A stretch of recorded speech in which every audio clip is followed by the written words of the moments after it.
The second funeral was smaller. No flowers. No speeches. Just a quiet reburial of ashes in a plot that had never been touched. Except, I already buried her the first time. You're probably confused. So was I? I'm still not okay. When the sheriff's department dug up my wife's grave last month, there was no one in it. Just an empty urn. No bone fragments. No residual ash. Just a velvet pouch filled with sand and dried sage. As if someone thought they'd bless me while stabbing me in the back. The detective said, this was a symbolic burial. Symbolic? I spent $8,000 on that casket. I should have known. Actually, no. How would I have known? I sat by her hospice bed for 5 weeks. I held her hand. I spooned broth into her mouth when she couldn't lift her head anymore. I watched her go cold. I watched the nurse unplug the beeping machines. I even kissed her forehead before the morgue van took her away. So someone tell me, who the hell did I bury? Because yesterday, I got a call from a lawyer in New Jersey. He said, Mr. Claiborne, I'm calling in regard to a civil case. Your wife, Mrs. Margot Claiborne, has filed a claim against your estate for emotional damages and property theft. I didn't say anything at first. I think I was trying not to scream. Then I laughed. Actually laughed. I said, Buddy, my wife's dead. Long pause. No, sir. She's not. I spoke with her myself. She walked into our office 2 weeks ago. She seemed very much alive and very determined to sue you. I nearly dropped the phone. I didn't tell the lawyer about the urn, or the memorial, or the 23 thank you cards I wrote to people who donated to her funeral costs. I just hung up, and then I sat in my recliner for 4 hours, staring at the blank TV screen, wondering if I was the victim of a con, or part of a crime I still don't understand. Because there's one more thing. Margot didn't just vanish. She left something behind in the crawl space. I haven't told the police about it yet. I don't even know how to explain it. But when I opened that shoebox, the one duct-taped shut and wrapped in a towel under the loose floorboard, what I saw made me realize. I wasn't her husband. I was her alibi. I didn't open the box right away. I sat with it on my lap for a good 30 minutes, just staring at the stupid red scuff mark on the corner like it might give me a hint. It was heavier than I expected. Duct-taped on all 4 sides, wrapped in what looked like an old dish towel that still had the faint smell of her perfume, lemon verbena, and guilt.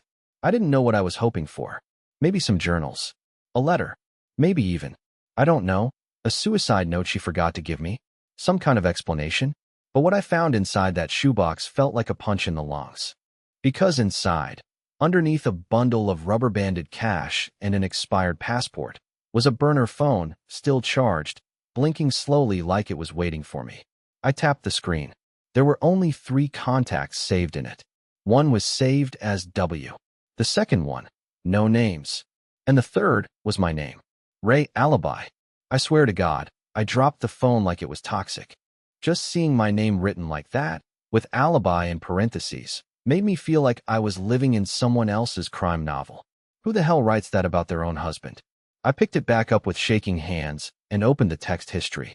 The most recent message was from W, sent 3 days after she supposedly died. It said, Made it. You bought it all. You're clear. I scrolled up. Dozens of texts, some vague, some outright disturbing. Codes. Airport times. Mentions of cash drops. One of them just said, Don't let him see your back when you fake the seizure. Curl in. They'll think it's organ failure. I timed it. I wanted to vomit. I physically gagged. The seizure. I remembered that night. Her body twisting, the foam, the panic. I held her while the hospice nurse said it was the body shutting down. It wasn't. It was choreographed. I sat in my kitchen, the same chair I used to watch her in when she said her body felt like it was turning to dust, and I cried. Not like in the movies. Ugly crying. Elbows on the table, snot and all, gasping between sobs like my whole nervous system had short-circuited. How do you grieve someone who planned their own fake death just to get away from you? And what was I even grieving anymore? The loss of her, or the loss of the lie I believed in? But the worst part, the part one haven't told anyone, is this. When I dug deeper into the shoebox, beneath the burner phone and cash, I found a folded piece of paper. It was taped to a flash drive, and on the outside, in her handwriting, it said, Do not watch this unless you heard from my lawyer. That's the lawyer who called me 2 days ago. The one representing the woman I buried. The woman now suing me. And I know I shouldn't have done it. I should have called the cops, handed it over, let someone else deal with whatever horror show was coming next. But I watched it, and what I saw on that video changed everything. It took me 3 hours to press play. The flash drive sat there on my coffee table like a loaded gun. I just stared at it, drinking stale coffee and chewing on a hangnail until I made myself bleed. I kept thinking, what could she possibly need to explain after faking her own death? What could justify this? What did I miss? Eventually, I gave up trying to prepare myself and just plugged the thing in. There was only one file on it. No folders, no labels. Just a MP4 file titled OK. The screen went black for 10 full seconds after I clicked it. I almost thought it was corrupted. Then, a flicker, a low hum, and her face. Margot. Alive. She was sitting in the storage unit we used to rent off Route 5. I recognized the metal walls and the weird, flickering fluorescent light we always said looked too horror movie. She was wearing a green hoodie I'd never seen before, and her hair was tied back like she was trying to look younger, different. She stared at the camera for a long time before saying anything. Then finally, she spoke. Calmly. Too calmly. If you're watching this, Ray, then things didn't go exactly how I wanted. Which means the lawyer called you, and now you know I'm not. Well, not gone. She chuckled. It made my skin crawl. I knew that laugh. It was her getting away with it laugh. I'd heard it before, when she used to sneak donuts into the hospital and pretend they were kale wraps. I used to think it was cute. You're probably angry, or hurt, or confused. But before you go running to the cops or crying to your sister, just know this.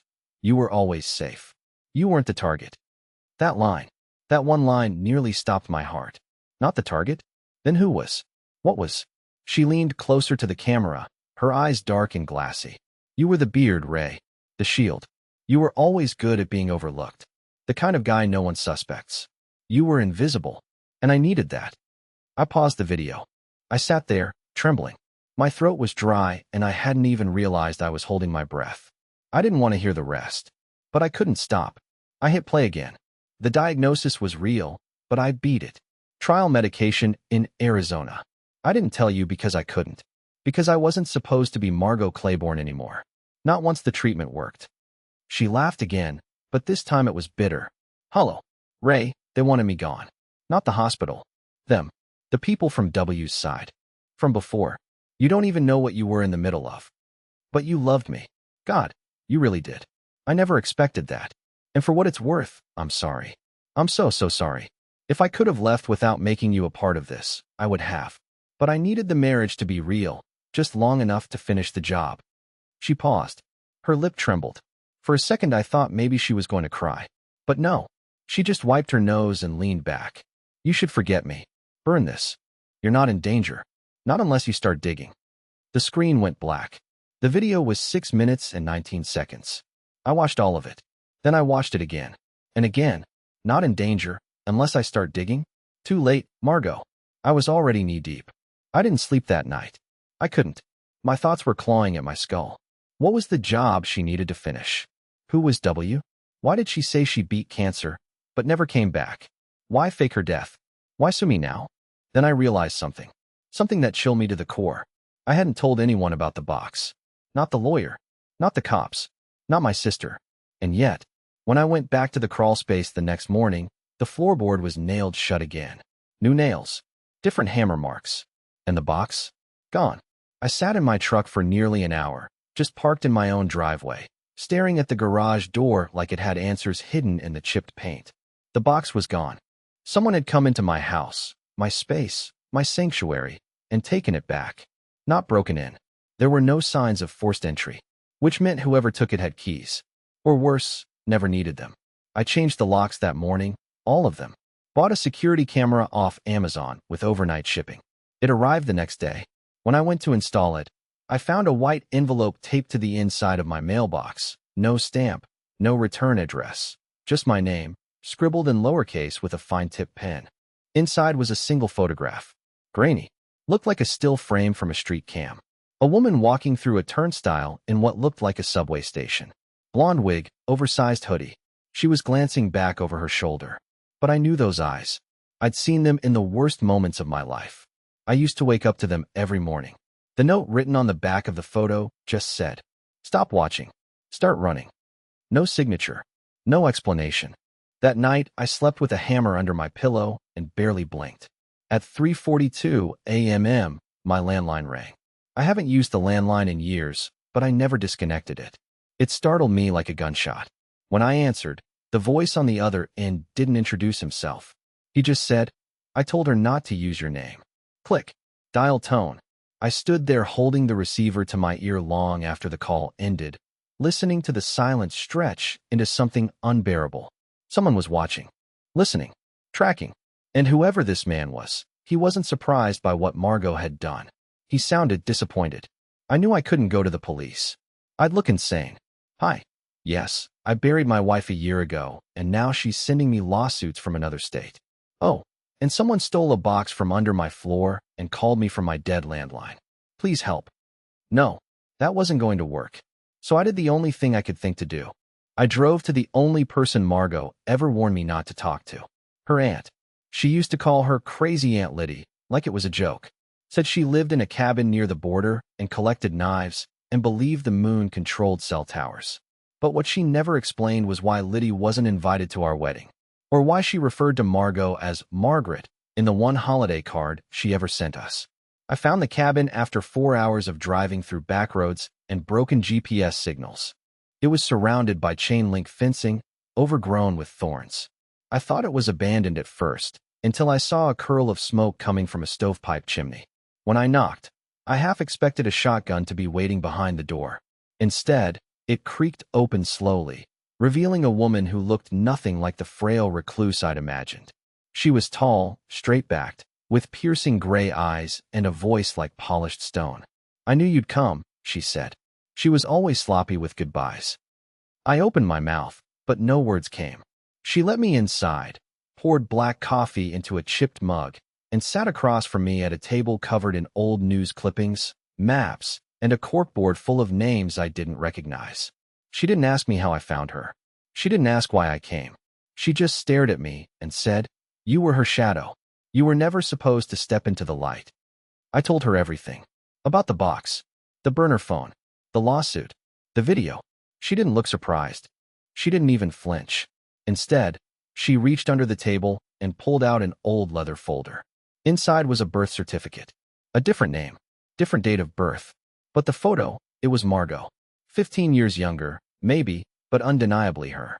"She was never Margot," Liddy said quietly. "That name was for you. And maybe the last one she'll ever use." I asked her what that meant. She gave me a look like I was the slowest student in a class she never agreed to teach. There are people she's hiding from. But more importantly, there are people she's still working for. You weren't her husband, Ray. You were her way out. I asked again who W was. She finally gave me a name that sent a chill down my spine. A name I'd seen once. On an invoice Margot accidentally left out on the counter 2 years ago. I remembered asking her about it, and she said it was a bill from her chiropractor. It wasn't. It was a handler. It was a warning I never understood. And now it was too late. Because when I left Liddy's cabin and drove back home, my house was dark. Too dark. All the power was out. And taped to my front door, written in the same fine-tip pen as before, were the words, "You saw the name. You don't get a third funeral." I didn't sleep that night. Not even a minute. I sat on my front porch with a flashlight in one hand and the hammer still under my hoodie pocket, staring at the message taped to my door like it might bleed if I looked long enough. "You saw the name. You don't get a third funeral." I didn't know whether to laugh or scream. What was that supposed to mean? That I'd already died once? That if I kept poking around, I'd disappear like she did? Or was it just a scare tactic to keep me quiet? Too late. I was past scared. I was angry. I was confused. But more than anything, I was obsessed. So I took the name Liddy gave me, Walter Brennick, and I started digging. Not the kind of digging you can do on Google.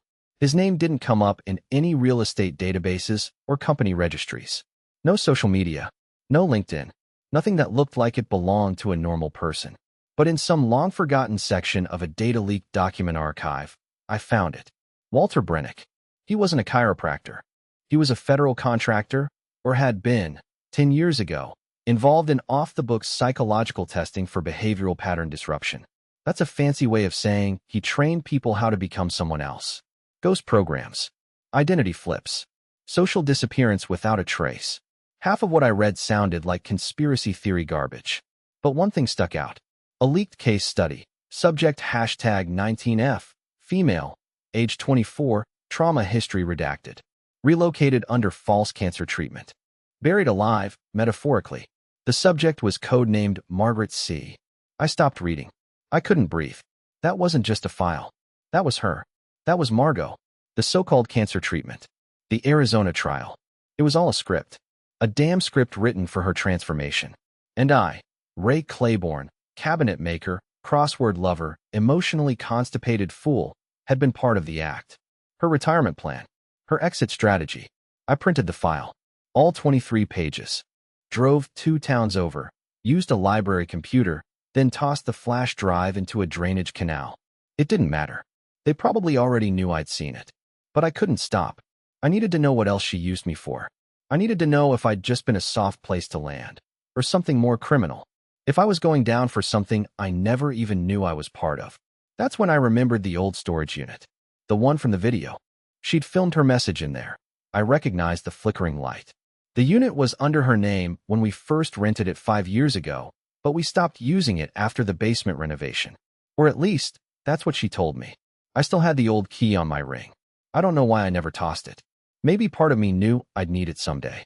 When I got there, I sat in the car for 10 minutes, watching the security guard pace between rows, his breath puffing into the cold air like little clouds. I waited until he went back inside. Then I slipped through the side entrance and found Unit 41G. The lock was different. That was my first clue. A newer model. Not ours. But when I used the old key, it still clicked. The door rolled up slowly, the metal groaning like a warning. The light above flickered once, then held. Inside were 2 things. A black duffel bag and a metal chair facing a cheap camcorder on a tripod. The chair was stained, dented, the back legs uneven. The bag was unzipped, halfway open like it had been checked in a hurry. Inside, a wig, 3 passports, a handgun, and my wedding ring. Not hers. Mine. The one I lost in the sink drain a year ago. Or thought I did. I stared at it, then at the gun, then at the empty chair. I don't remember sitting down, but I must have. I remember the smell, industrial cleaner, and old sweat. I remember feeling like something terrible had happened here. Not violent. Just final. That's when the camcorder turned on. No one touched it. No one was in the room. It just turned on, red light blinking, lens pointed at me. And then a voice played from somewhere. A voice I hadn't heard in years, not since before the sickness, before the hospice bed, before the lies. It was her, singing. A lullaby. The same one she used to hum when she had nightmares. And then the voice on the recorder whispered, "You're sitting where he's Saturday." I didn't move for almost 2 full minutes. The voice from the recorder, her voice, echoed inside the storage unit long after the sound stopped. That lullaby, the gentle tone, and then the whispered line, "You're sitting where he's Saturday." Who was he? I stood up, slowly, carefully, like I might break the air around me. My heart was in my throat, pounding so loud it made my ears ring. I checked the recorder. It wasn't on anymore. The red light was gone. I didn't touch it. The air in the unit had turned stale, like an old tomb being disturbed. I should have left. But instead, I started looking around. The metal walls were covered in tape residue, like posters or documents had once been pinned up and then torn down in a rush. I found a stack of shredded paper in the corner that looked like printouts of wire transfer receipts, half-burned, some in languages I didn't even recognize. Thai, Arabic, Cyrillic. I didn't know what any of it meant. But I knew this place wasn't just a hideout. It was a theater, and someone had been rehearsing here long before I ever found that box. As I turned to leave, I kicked something. A tile. Or more like, a section of flooring that wasn't sealed properly. It wobbled under my foot. I got down on my knees and pulled at the edge with my keys. It cracked open with a snap, revealing a hollow space beneath the unit's concrete slab. Inside was a leather-bound notebook, a rusted cassette tape, and a plastic badge with a photo ID, not of Margot, but of a man I'd never seen before. Middle-aged, sharp jawline, military haircut. The name read, Eli T. Murtaugh, Field Surveillance Division, Level 5 clearance. The back of the ID had a bloodstain. Old. Dry. I sat back against the wall, clutching the notebook, wondering how many lives had passed through this storage unit. wondering if Margot had ended one of them. The notebook wasn't long. About 30 pages. Half were torn out. The rest were filled with tight, slanted handwriting. Paranoid, obsessive, almost manic. Page after page of surveillance notes. And not just about strangers. About me. There were exact dates of when I left for work. What I ate. Who I called. The time I fell asleep. There was even a page that said, "He talks in his sleep. Repeats names. Probably doesn't know. Keep record. Don't let it trigger memory." What memory? What names? I flipped through the pages, searching for something coherent, some kind of explanation. One sentence caught my eye, scrawled in the margins with a different pen. Do not let Ray Claiborne near Subject C after Phase 3. Exposure risk too high. Subject C. Her. Margot. The room spun. I backed up, knees shaky, throat dry. My palms were sweating through the notebook. What the hell was Phase 3? What was the exposure risk? Had I been part of some experiment? Some long-con psychological test? Were they monitoring me? Conditioning me? Or was she? Was Margot the subject or the handler? When I stumbled out of the unit and locked it behind me, I didn't feel like a man anymore. I felt like a case file. A forgotten puzzle piece someone had accidentally left in the wrong box. I drove home numb. Every turn, every traffic light, every pedestrian felt like it had been placed there on purpose.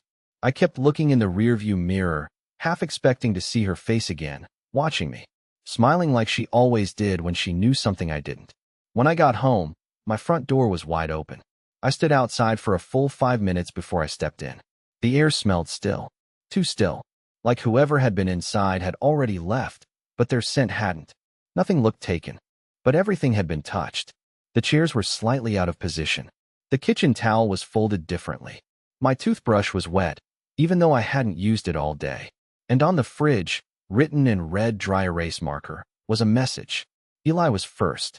You're last. Stop digging, Ray. I stared at it, hands shaking, my breath catching in my throat. But I didn't stop. Not now. Because I finally knew what to look for. The cassette tape. I played it. And her voice returned. Not sweet, not warm. This time, she was cold. Calculated. If you found this, you've gone too far. This wasn't meant for you. It was meant for them. But you've always had a bad habit of looking in places you shouldn't. You were never meant to remember. Then came the sound of screaming. Not hers. Mine. The tape ended with static, and I just sat there, listening to it hiss, unable to move. My own voice, screaming, breaking, looped in my head like some forgotten nightmare. But I didn't remember ever making that sound. I didn't remember any moment in my life where that level of pain was mine. Not physical pain. Not grief. Something else. Something deeper. The sound of someone realizing their mind was no longer their own. What had she meant when she said, "You were never meant to remember"? I replayed the message again. This time, I focused not on her words, but what I could hear beneath them, layered sounds. Clicks. Faint beeping. A voice, male, muffled and distant, saying something I couldn't quite make out. I used an audio program I found online to slow the file down, isolate the background noise. And that's when I heard it. Clearly. Subject Ray Claiborne.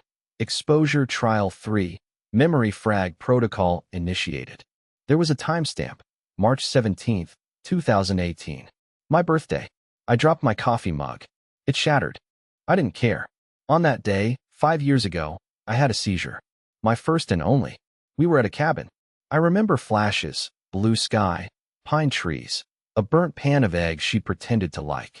I remember waking up on the floor, shaking uncontrollably, my tongue bleeding from biting down. Margot had told me it was stress, that it was nothing, that I was fine. We never talked about it again. I pulled out an old shoebox of photos from that trip. I hadn't opened it in years. Inside were dozens of pictures, most of them printed from disposable cameras. I flipped through them fast, hands trembling. And then I found it. A picture of me lying on the floor of the cabin. Eyes rolled back. Mouth open. A towel shoved between my teeth. She'd taken a picture of it. I dropped the box. That seizure wasn't real. Or maybe it was. But it wasn't natural. It was induced. Phase 3. I started combing through the notebook again, desperate for any more information. I missed it the first time, but buried in the corner of the last page, written in pencil, barely legible, was a sequence of numbers. 2105 to 33, CLB, PH3X. It didn't mean anything to me, but I knew where to take it. There's a guy I used to work with back when I did custom cabinetry jobs for government contractors. His name's Weston. He was one of those tech whisperers, paranoid, ex-NSA, claimed he could hack a weather satellite with a potato and 2 wires. I hadn't spoken to him in years, but when I called, he picked up after 1 ring. I told him everything, not the emotional stuff, just the data, the cassette, the numbers, the weird storage unit and surveillance pages. He didn't laugh. He didn't ask if I was okay. He just said, "You're in something you were never supposed to see. That string you gave me? It's a program tag. CLB is for Claiborne. That's you. PH3X is phase 3 extraction. It's tied to a black cell brain mapping protocol that got buried after congressional hearings 6 years ago." "What does that mean?" I asked, heart pounding. "It means someone rewrote your memory," he said flatly, "and probably more than once." I felt like I was going to throw up. He continued, "These programs don't just disappear. They go private. They sell what works. And if you were part of it, you weren't a civilian. You were in play. And if she was your handler, then your entire life with her was the simulation." I dropped the phone, just let it fall to the floor and slide under the couch. I didn't care. Everything we'd done, the wedding, the dinners, the fights, the weekend trips, even the cancer, especially the cancer. It was all part of a timeline I didn't write, a script she was following while I smiled through it, thinking I was living. I stared at myself in the hallway mirror for a long time. Who was I? What had they made me? Then came the knock. Not on the front door. On the back one, the kitchen door that led into the yard. It was just after 2 a.m. I moved slowly, quietly, peeked through the curtain, and there she was. Margot, hair shorter, thinner, dressed in black. Her face paler, like she'd aged 10 years since I'd last seen her. But it was her, without a doubt. Standing there, not crying, not begging, just waiting. I opened the door. She didn't smile. She said one thing. "I came back to finish it, Ray. Before they do." She didn't wait for me to invite her in. Margot stepped across the threshold like she still lived there, like she still remembered where we kept the coffee mugs and the drawer that always stuck in the kitchen island I built with my own hands. I didn't stop her. I should have screamed at her, demanded answers, called the cops, anything. But in that moment, all I could do was stare at her. Not the version I remembered from before the funeral, but the raw, stripped-down version standing in front of me now. She looked tired, not afraid, just finished. "I was supposed to let you go," she said, pacing. "That was the deal. After phase 3, you were done. You were safe. You wouldn't remember anything. You'd live out your life making furniture and solving Sunday crosswords and never know what they did to you." My voice came out dry, but I remembered. She nodded. "Because they didn't finish it. Because I ran. Because I wanted you to have a real life, not just a programmed one. But they don't like loose ends, Ray. You were supposed to forget. I wasn't supposed to care. But I did." I just stared at her, my hands gripping the edge of the counter like it was the only thing keeping me upright. "What did they do to me?" She hesitated. "Then, you were an analyst. Not just some carpenter. You worked for them once, before the memory protocol. You saw things. Leaked something. Or maybe you were the leak, and they didn't know what else to do with you. So they reprogrammed you. They gave you to me. I was supposed to monitor. Keep you stable. If it failed, I'd report it. They'd start over. But I didn't report it." "Why?" Her voice cracked, just barely. "Because you loved me without knowing what I was. Because I'd never had that before. I wasn't just your cover. You became mine." We stood in silence. The whole house felt heavy, like it was holding its breath. Finally, I asked, "So what now? They're coming?" She nodded. "They never stopped. My instinct should have been to run. But I was tired of running. Of being a project. Of being someone else's lie." I looked at her and said something that surprised even me. "No more resets. No more phase 4. We end this on our terms." She blinked. "You want to disappear?" "No," I said. "I want to live." What happened next was blurry and fast. She pulled out a small hard drive, encrypted, and said it was the only leverage we had. Names, locations, details. A blackmail list disguised as insurance. I took it. I backed it up twice. I buried one copy in the woods. Sent another to someone Weston knew, someone clean. Then we left. Not like fugitives. Not like ghosts. Like 2 people starting over. We drove west. Changed our names. Settled in a town that had more trees than people. I opened a small workshop doing repairs and building custom tables. Margot, now Mara, teaches ceramics at a local community center. Her hands shake sometimes when she sleeps. I still wake up with headaches. We don't talk much about what happened, but we're here. We grow tomatoes in the backyard. We argue about which dog to adopt. We read books out loud when the power goes out during storms. And sometimes, on nights when the wind is just right and the sky feels like it's been scrubbed clean, she hums that old lullaby. And I don't hear it as a warning anymore. I hear it as a promise that the second funeral was the end. And what we have now, this quiet, beautiful, imperfect life, is finally the beginning.